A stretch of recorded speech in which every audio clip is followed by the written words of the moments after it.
Good evening, friends. It's really a pleasure for me to be here with you this evening. It's such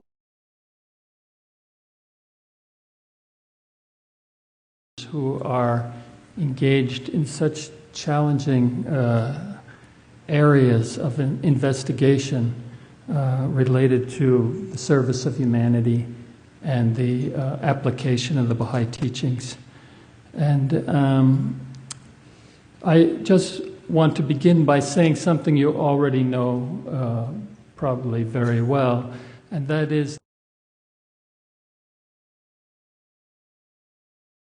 I'm saying doesn't represent the views of the Universal House of Justice. You don't even have to agree with me if you don't want. I hope you do, at least a little bit, but we'll see at the end. I think that I was already very happy to participate in some of the sessions that took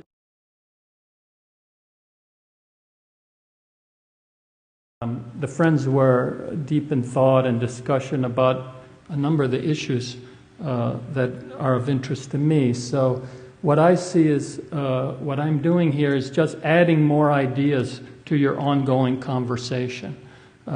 It's something that's already underway, and I just have a few things to share.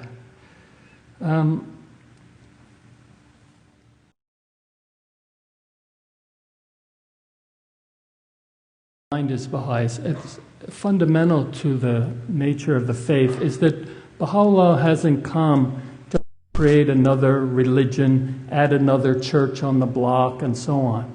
Our mission as Baha'is is something much more profound than creating another organization. It's really about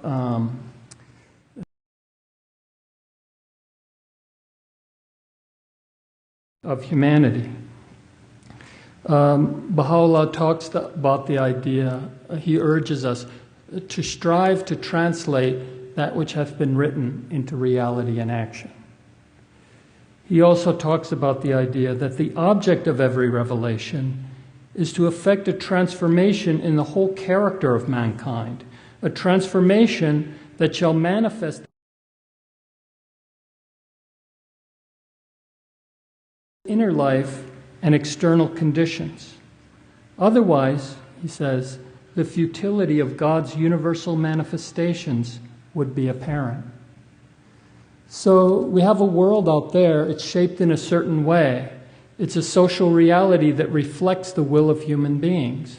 And built within that structure are patterns of injustice,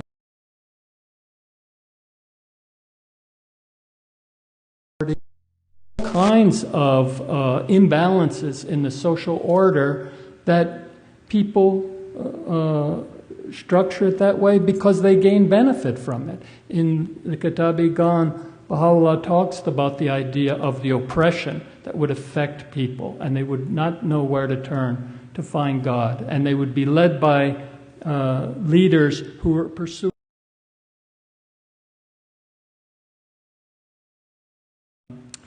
in idle fancy. They find the doors of material wealth. But in the call of the manifestation, they find only the call for self-sacrifice. And so naturally, he says, they prefer the one and they reject the other. So our challenge as Baha'is is to really understand these forces that are at work in the world and to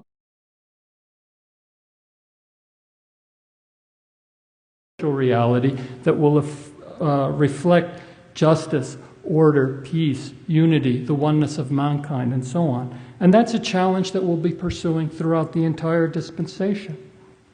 Shoghi Effendi talks about the idea he gives some insights with a few quotations about the challenge that's before us. For example, in the area of economics, he explains that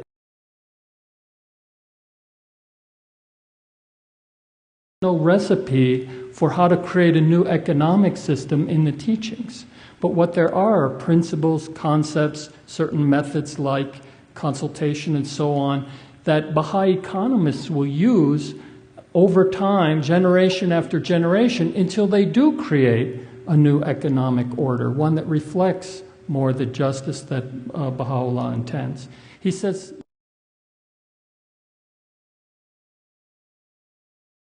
embedded in the teachings. Again, principles, comments, statements, methods that Baha'i educators will have to work with generation after generation until they bring into the reality, until they translate the concepts and ideas into a reality that reflects Baha'i education. And then we see its impact in the world.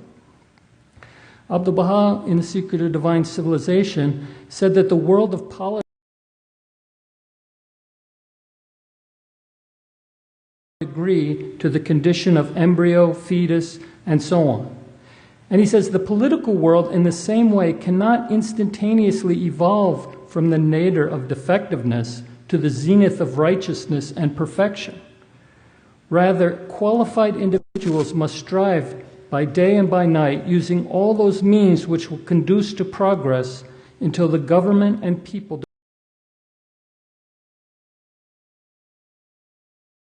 the moment.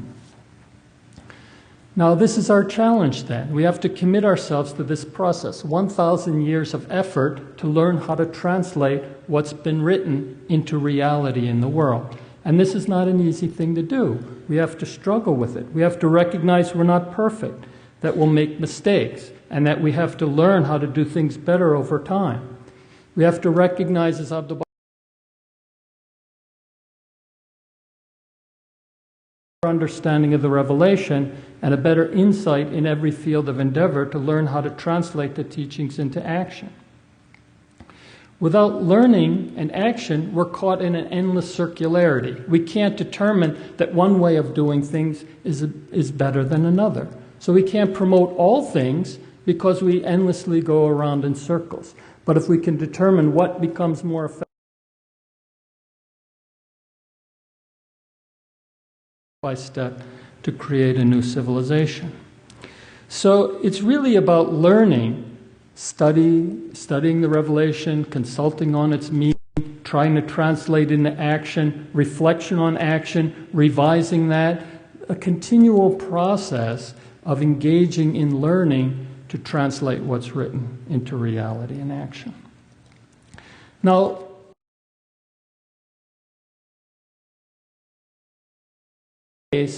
in working to translate the teachings into reality in the various fields that you work in to transform this social reality that we live in, it's worthwhile to look at the experience that we've had over the past 12 years in terms of our expansion and consolidation work, because this is an area where the House of Justice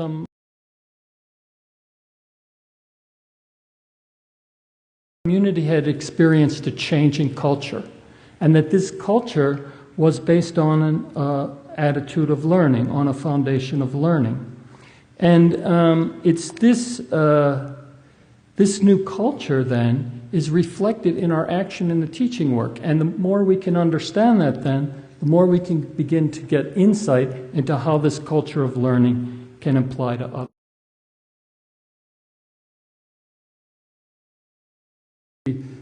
Time since the 4-year plan, but even a little further to the beginning of the ministry of the Guardian. You know, Shoghi Effendi assumed this great responsibility of the work of the cause and the execution of the divine plan. And when he looked around him, he saw really that the Baha'i community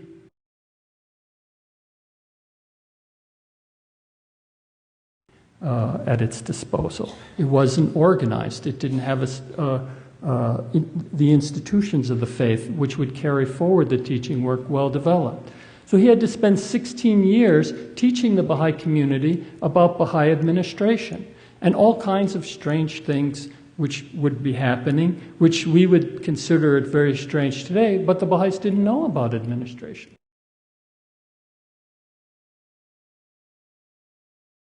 And the Baha'is would start nominating people to be elected as a member of the body of the National Spiritual Assembly. So bit by bit, through the whole process. What's the convention about? What are assemblies about? How do you form them? What are the bylaws? All these things, step by step, Shoghi Effendi had to give some guidance. The Baha'is would do some things. He would give them more guidance until gradually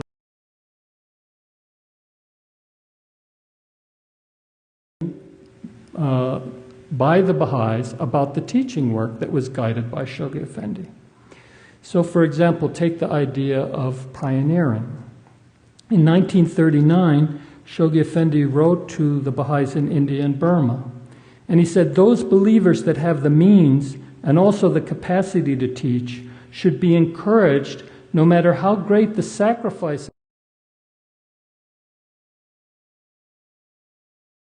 A local assembly has been constituted, or at least a group of firm believers formed that can safely and gradually evolve into a firmly organized and properly functioning local assembly. This policy of teaching by settlement, which the Guardian has also advised and indeed urged the American believers to adopt, has been proved by experience.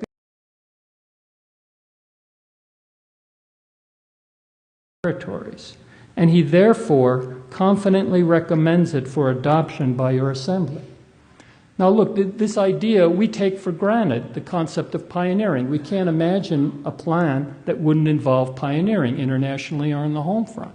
But here, as late as 1939, talking to the Baha'is of India and saying, look, this pattern of taking a deepened Baha'i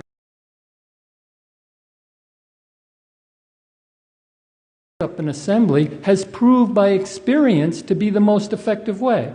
Better than putting somebody in a boat and sailing to different ports and stop and teach and then write letters and things like that. This became the most effective way to spread the faith. So he recommended it then to the National Assembly of India and Burma, to the American National Assembly as well. And it became a fundamental part of all the plans. It has been found, the Guardian, letter written on behalf of the Guardian states, it has been found over the entire world that the most effective method of teaching the faith is the fireside meeting in the home. This method is far more effective than advertising in newspapers, public lectures, etc. The Guardian is encouraging the believers over the world, including those on the home fronts, to engage in this method.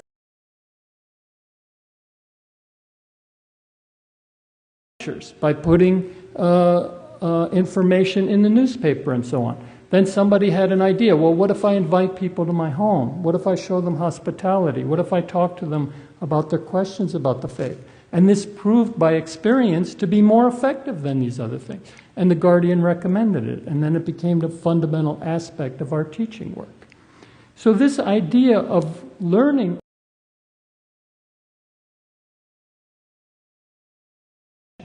and we can see the impact of it in the 10-year crusade when, after all these years of guiding the Friends and teaching them and giving them some guidance and seeing what they did and then taking that experience back and pointing out what was effective to them. By the time of the 10-year crusade, in the first year of that plan, the Friends were able to accomplish more in terms of opening year than they did in a previous century. And in the course of that 10-year crusade, something like over 40 national assemblies were formed in 10 years, when up to the previous 100 and some years, at the start of that plan, there were only 12 national spiritual assemblies. So this ability to receive guidance, learn how to put it into action, see what proves to be most effective,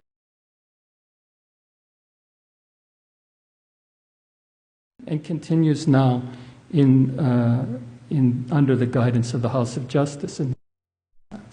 We should see in this that the concept of divine guidance is not separate from the concept of learning. Divine guidance does not mean, whether it comes from Baha'u'llah or Abdul Baha or through the Guardian or now through the guidance that's received from the Universal House of Justice, they don't have to try and learn things. The guidance comes and then the friends have to act on that guidance. And as a result of that action, things prove to be effective, and then the center of the faith can point to that kind of action. We've seen repeatedly the same thing occur in the four-year plan, from the time of the four-year plan on. Here we were faced with the challenge of large thousands of people would become Baha'is in one community, and then the process would break down because we didn't know how to deepen them, how to consolidate, how to raise up assemblies, and so on. This pattern repeated itself for nearly 4 decades, from near the end of the ministry of the Guardian up until 1996. At one point, we had 1 million people become Baha'is during a 2-year period.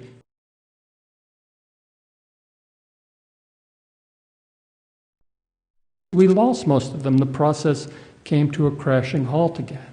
So the House of Justice in 1996 looked back at this body of experience and then set us on a more systematic pattern of learning about growth.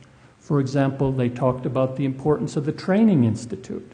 And at the time in 96, they said, have courses at a central location and courses at a distance.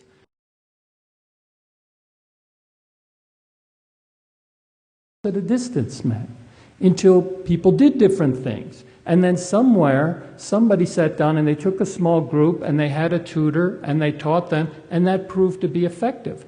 The idea of a study circle was born. So in 1996, you see no mention of study circle. By 1998, study circle was promoted as a fundamental approach to implement. After the 4-year plan, in the 12-month plan, the House of Justice called for the establishment of area growth programs. And this was done in only a handful of places, about 27 places. And so the Friends didn't quite know. They had to match growth with training now that the Institute was established, but they didn't know what that should look like. So in one place, they picked a couple villages. And most of the people in those villages were already Baha'is. And the rest knew about the Baha'i faith and didn't want to become Baha'i. So the growth program died before it even started because there wasn't anybody to teach. The area was too small. In another place, the Friends identified a very large area, but then the Baha'is were so far apart that they could never get together, they could never talk, they could never plan what they could do.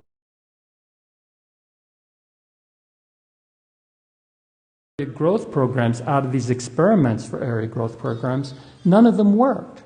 But the insights that were drawn from them laid the basis of the 5-year plan in 2001. So the House of Justice was able to describe certain prerequisites for success and certain characteristics like expansion and consolidation need to go hand in hand. But interestingly, in 2001, described some of these features and then talked about the idea of clusters and then encouraged the Friends to go on and try to figure out what that was. And it took until 2004 before the first framework of an intensive program of growth emerged, in which there was 3 of activity, and it began with reflection and planning, and then there was an intensive teaching phase, and that was followed by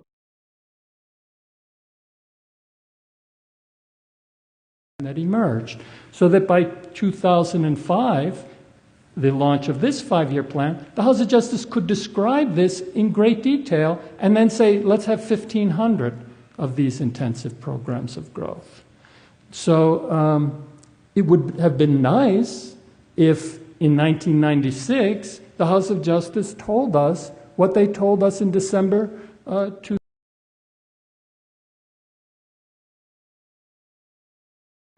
It doesn't work that way. It's not about a crystal ball that looks into the future. It's about God gives the guidance which tells the Friends what they should do. We know that's the direction we should go in. But then we have to act and we have to figure out what it looks like and what works in practice. Now, along the way, we make a lot of mistakes when we do this. This idea of learning is not like applying some magic formula.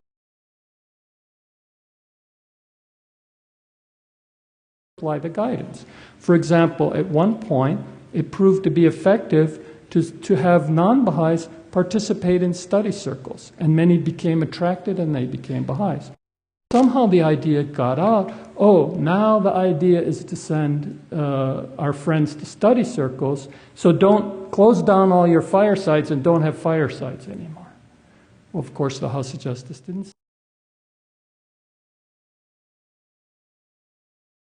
And then people wrote, and then the House of Justice responded, no, of course not. And so we should have our fireside, and we should have our study circles. So there were many examples like this. Learning doesn't take place in an easy way. It's something that initially human beings, because something new is hard and complex, we reduce it down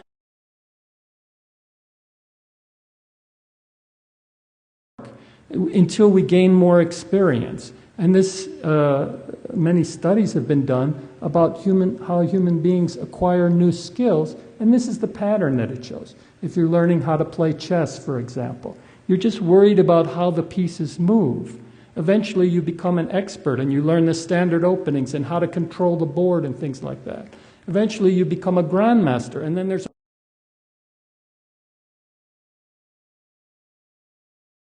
well, that's the nature of the process we're engaged in as well. At the beginning, it's very awkward. We make mistakes. But gradually, as we become more expert, it becomes smoother in practice. Now, friends, these are just some of the examples. The process continues. In the past year, we've learned a lot about the teaching work, for example.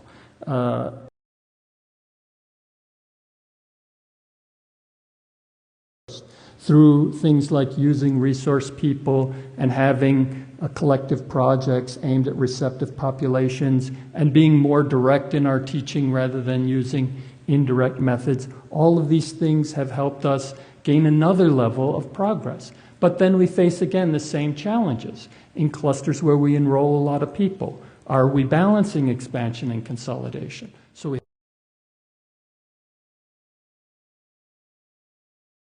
suddenly, if you're not doing door-to-door teaching, then you're not really with the plan and so on. And so all the other ways of teaching that were fine for 12 years apparently are not fine anymore, and now the only way to teach is this way. Not that this isn't an effective way, but this is another tool then in our arsenal for certain populations done in certain ways. This becomes an effective way, and some of the friends can dedicate not just this particular action. So if 30 out of 100 friends are involved in this process, well, 70 others still stand there, and the local assemblies and the cluster agencies need to figure out how do we involve those friends in the work as well. So every step forward, every new learning brings with it new problems, and then we have to tackle those problems. The only big problem and when the new problems come, we can be happy. But they're not going to go away for 1,000 years. And then another manifestation will come and create a whole other list of problems for us. Now, friends, you've seen now in this most recent Rizvan message, the House of Justice has identified the fact of this great progress that has taken place. That are happening in the clusters. But they also added another interesting paragraph where they talk about now gave a little hint about what lies in the future. They refer to the call of Abdul Baha, the two calls to civilization. One is the call of civilization itself,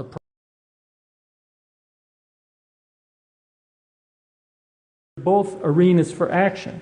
And the House of Justice adds, as you continue to labor in your clusters, you will be drawn further and further into the life of society around you, and will be challenged to extend the process of systematic learning in which you are engaged to encompass a growing range of human endeavors. In the approaches you take, the methods you adopt, and the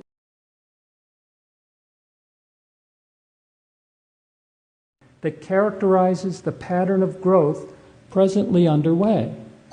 So it was necessary for us to focus on this fundamental aspect of growth. It's like the embryo, you know, the zygote, the first fertilized cell.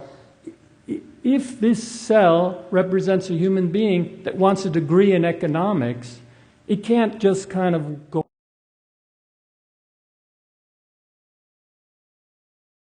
And then they get 4 cells, and then 8 cells. It has to multiply. And when there's enough cells, then some can become the brain, and some can become the kidneys until you have a baby born. And then that baby continues to grow and develop until finally then it goes and enrolls in the university and gets the degree in economics.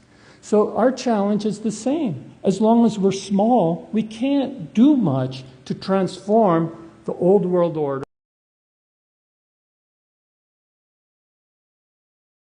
We could spin our wheels forever, or we could apply this systematic learning and solve the problems of growth. And in a 12-year period, we have effectively solved a problem that has been around since the end of the ministry of the Guardian.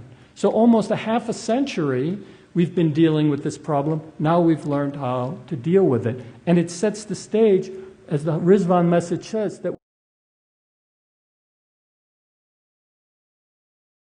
more growth and more growth. Now it's about what to do with those cells and organs and how they integrate together. So there are a number of activities then. The House of Justice now hasn't described what this implies. I'm going to offer you a few of my own ideas. I think one thing, for example, I think it's at least 3 areas of a greater involvement with the community.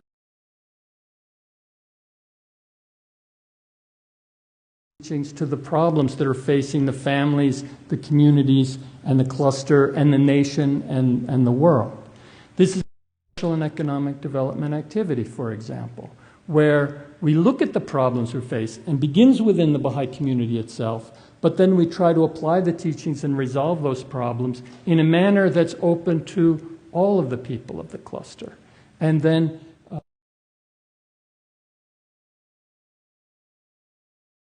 of humanity. So we see people talking about their problems, people trying to struggle with them.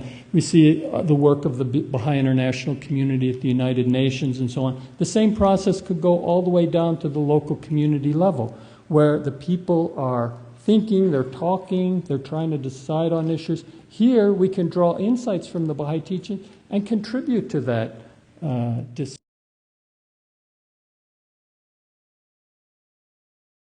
Relates to our involvement with all of the disciplines of human knowledge. Here, Baha'is are called to contribute to various fields: trades, business, industry, arts, psychology, medicine, education, economics, as I said before. You know,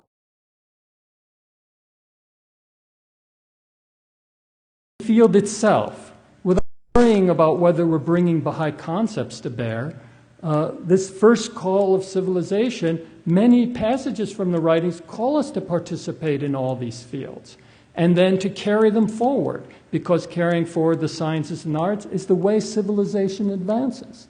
And then as we participate in those different disciplines and professions, to the degree that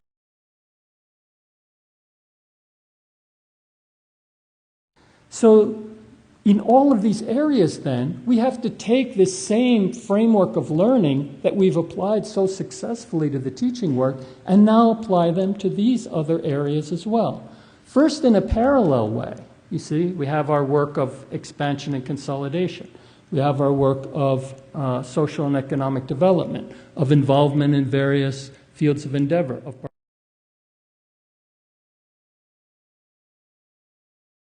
are learning about the further progress of our clusters, the role of the local assemblies, community building, external affairs activity, further development of human resources, and so on. All of these things have to be captured in a framework of learning, first so that they advance themselves.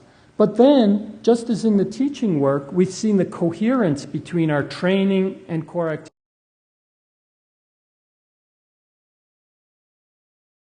For more people. Then we teach them. Then we train them. If somebody comes to a fireside, they might find that they would also like to send their children to Baha'i classes. In a junior youth group, you might attract the parents to come and participate in the study circle. So there's a coherence and integration between all these activities that reinforce one another. Well, at the cluster level, as each one of these systematically through learning, but then how they integrate for the building of a new civilization. This becomes our challenge. So this now, I think, has a direct bearing then on this gathering, the work that you're all doing. In a sense, Baha'i intellectual activity as a whole. In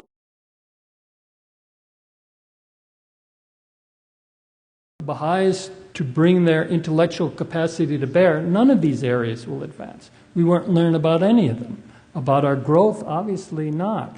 But in social and economic development, in advancing various fields of human knowledge, various disciplines of human knowledge, in engaging in discourse with the wider society, all of these are arenas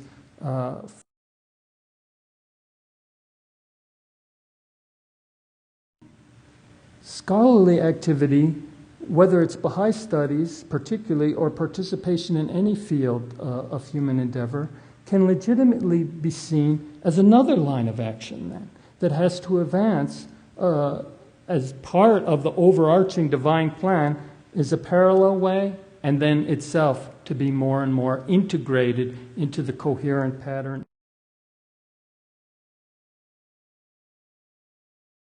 Have raised questions about the work of Baha'i social and economic development. The House of Justice called for it in '83, but then when Baha'i started to participate in development activities, people would say, well, does this development activity contribute to an increase in enrollments? And then when the four-year plan began, again the question arose, we have to focus on growth, so really isn't it a waste of and all participate in the teaching work in the cluster? But the House of Justice wrote then, in response to such questions, that social and economic development is an important area of activity in and of itself. Its justification should not be sought in its ability to produce enrollments.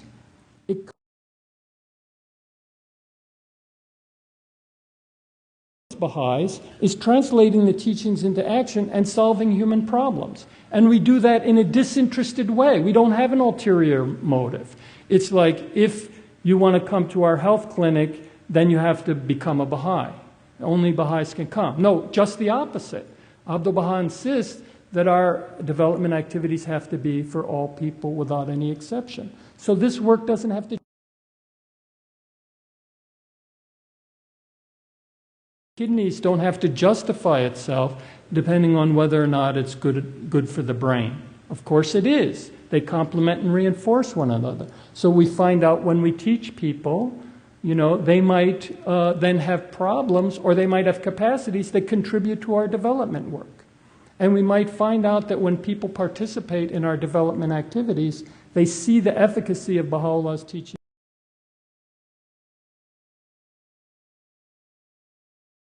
So the same thing is true with our scholarly work.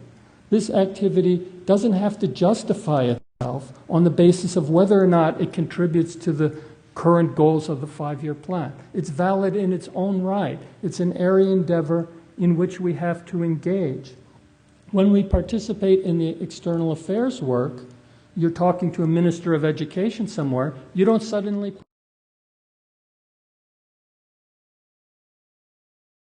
conflate the two things. Well, it's the same thing really in our work. If we're writing a scholarly paper, we don't have to put quotations from the writings in it. It might be relevant in some cases. It might be acceptable within the framework of that particular reason for that paper being written, but it's also acceptable if understand our field, but then when we participate in our field, we speak in the language of that field, we draw from the voices within that field, and we gradually advance that field in the light of this framework of the Baha'i teachings over time. Now, that means then, friends, that we need to think a little bit in our work here for Association for Baha'i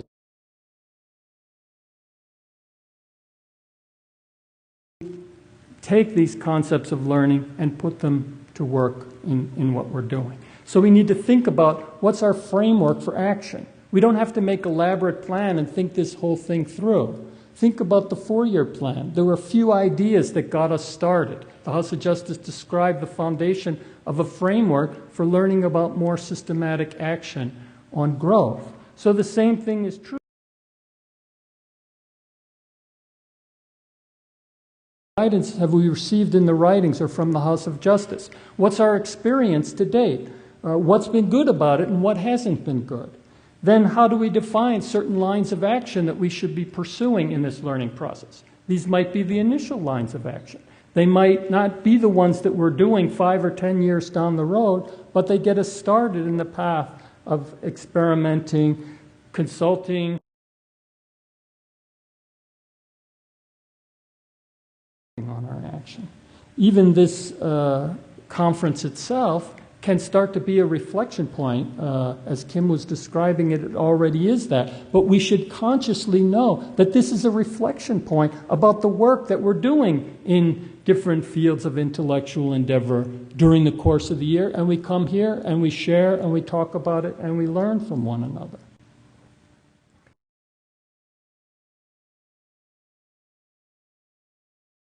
I think that we should recognize that as we, and I think we're already familiar with the fact that as we walk in these different disciplines, we face a variety of challenges because the old world order is aligned in a certain way, and it's not the way that we want it now.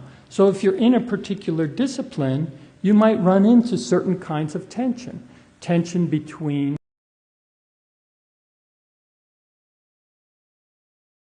concepts that we're drawing from the Baha'i writings might or might not be welcome in that particular discipline. They might or might not have a direct bearing on the challenges and problems of that particular arena of human thought. So how do we deal with those tensions? There's a book that I read recently that has practices ourselves, or what it means to be human. And the author's name is Todd May. He talks about the idea that what makes us human is the practices that we engage in. And he says that he uses things like practices are where a group of people participate in certain kinds of behavior, usually goal-oriented, that's governed by social norms.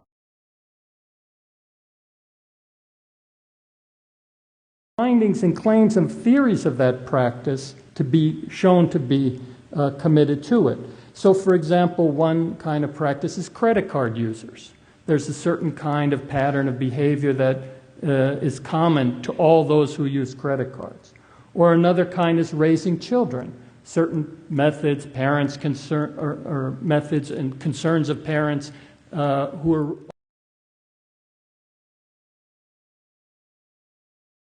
But a practice might also be a community or a culture, or a community with a certain interest, like the community of scientists, or the community of educators, for example. Within that practice, then, as a member of that discipline or a member of that practice, there's a certain body of knowledge which is considered to be true in that practice. There's certain procedures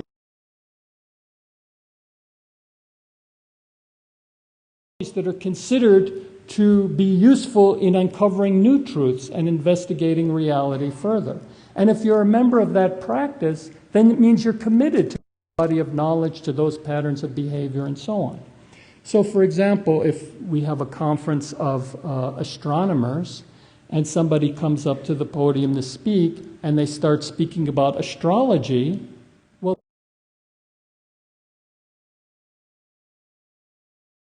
body of knowledge and different patterns and different methods, and it would be completely rejected by the larger conference of people.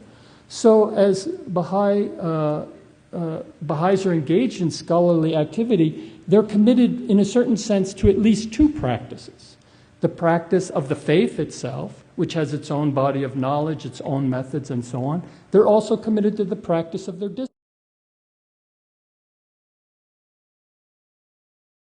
Now, there might be quite a distance, and an individual has to, in a certain sense, respond to the demands of both areas of practice. And some years ago, Moujan Momen wrote a paper where he talked about the particular challenges that Baha'is who are in these two arenas face. And he talked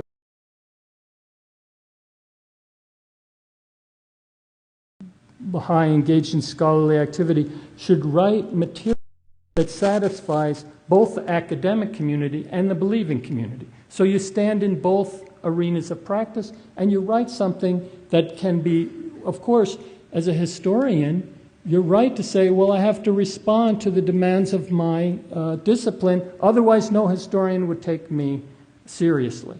But it would also satisfy the wider community of believers. Now, there are certain tensions that arise even in this case. Todd May talks about kind of how you resolve some of those tensions. He said, on the one hand, you can be comfortable with ambiguity.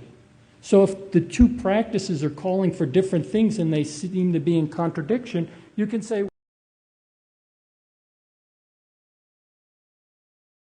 sort itself out over time. Maybe I can even help sort out the tensions. So you become comfortable with ambiguity because the House of Justice has made it clear we can't solve every problem right now. Future generations will solve problems. We have to be patient at a particular stage in our development. It can also happen that the understanding in one practice shapes the understanding in another, but not by imposition.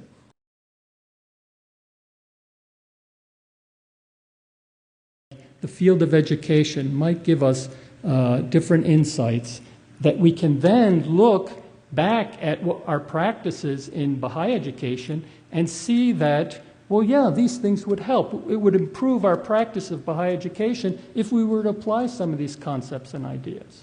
Now, we wouldn't reject fundamental aspects of our Baha'i practice. Say, from the field of education that directly contradicts what Abdu'l-Baha said. That wouldn't happen. But what would happen is perhaps what is challenged is not what Abdu'l-Baha said, but what we think Abdu'l-Baha said. So we have to recognize the fact that we have a certain understanding and a certain approach based on the way we understand the teachings, but then we might find that participating in other disciplines helps us.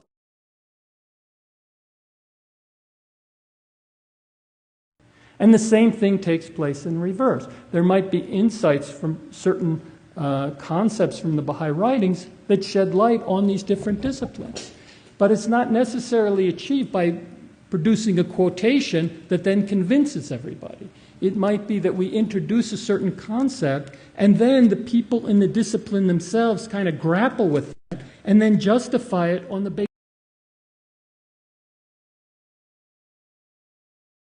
of the girl child, which is now a dominant idea in the field of development.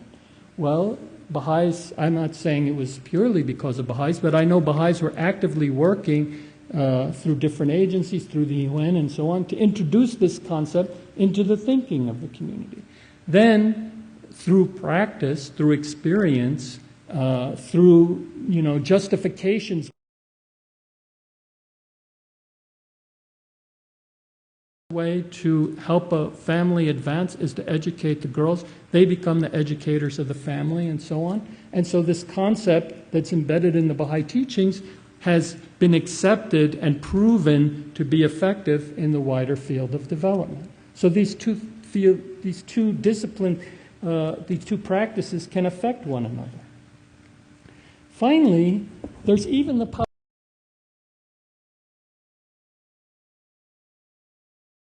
the contradictions between them, and can't be patient with ambiguity and so on, and feels that they need to resolve it right now. And so then they might withdraw from one of those areas of practice.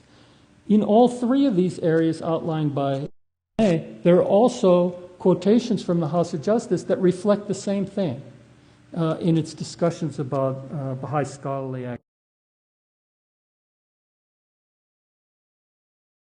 Is that an individual participates in two different disciplines and accepts contradictory truths in both one, and acts, as if the truths of one don't affect the reality of the other. That's an extreme relativism, which is unacceptable. So I think that this area then, how we can approach our participation in both of these areas of practice, whatever our discipline is, and how we can begin to resolve some of these tensions until these practices grow more closely together. Another point I want to make is about the nature of Baha'i scholarly activity itself.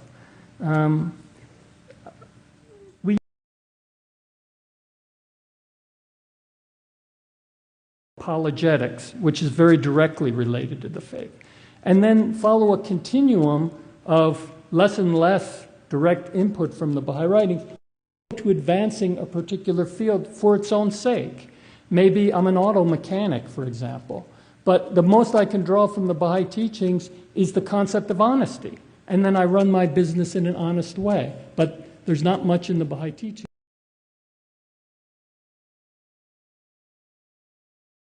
Then that little bit could have a profound impact on the whole field as people suddenly see an honest mechanic and rush to bring their car to that person, and everybody then has to change their behavior if they're going to stay in business.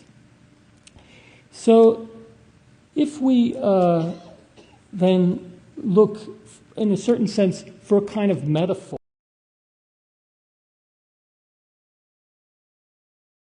I think that we can look at a number of concepts. And I'm not talking now about the method of a particular discipline. I'm talking about the meta method of Baha'i scholarly activity. First of all, the learned Baha'i isn't a gatekeeper or a priest. The Baha'i community doesn't sit idly by its side waiting for Baha'i intellectuals to tell them what the teachings mean.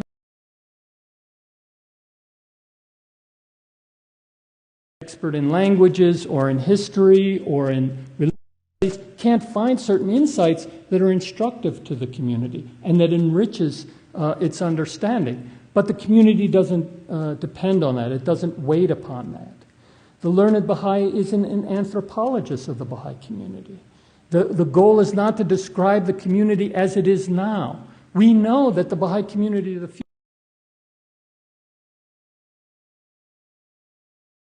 is not what the Baha'i community will be in the future. The learned Baha'i isn't an archaeologist. It's not that the truth of the faith lies somewhere in the past and somebody has to dig it out and tell us what it is. There's a constant process of evolution and advancement, and over time we're gradually drawing closer to what Baha'u'llah wants us to be. The true meaning of what he wants lies in the future.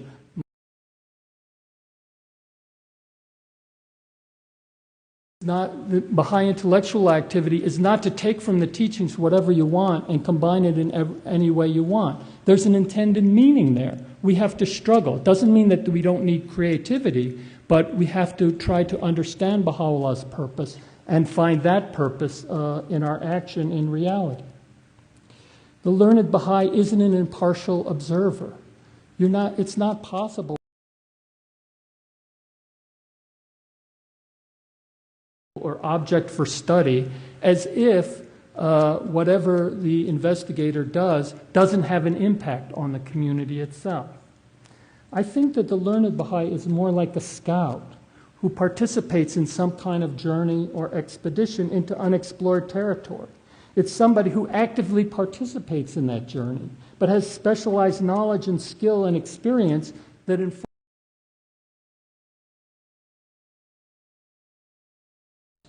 So it might be constructive insight into the past, present, or future, technical capacity for certain kinds of study, problem posing or problem solving, or defining cultural and intercultural relations. On that journey, the learned individual doesn't have authority, but makes a vital contribution, and like any other participant, is fallible and learned.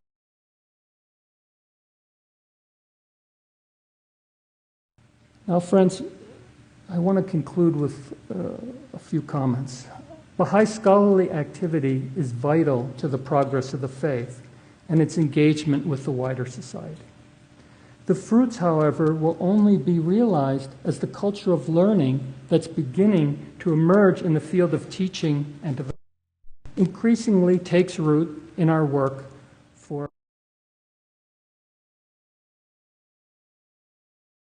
to give way to a community of inquirers that engage in an ongoing conversation using sound hermeneutical principles, involved in consultation, action, and reflection, conscious of their role and influence as an integral part of the Baha'i community, and as members of the practices in which they participate, the professions and disciplines in which they participate.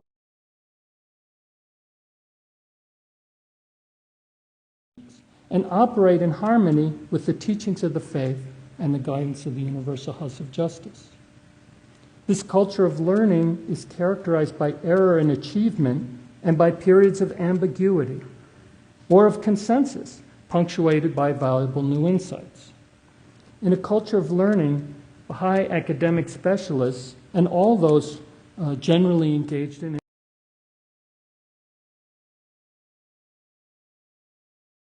and also contribute their share to the progress of the faith and the progress of society. The possessor of knowledge has great promise, but also great responsibility, as Baha'u'llah says. Know that he who is truly learned hath acknowledged my revelation, and drunk from the ocean of my knowledge, and soared in the atmosphere of my love, and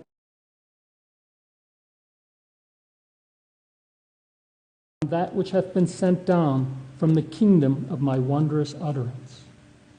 He verily is even as an eye unto mankind, and as the spirit of life unto the body of all creation.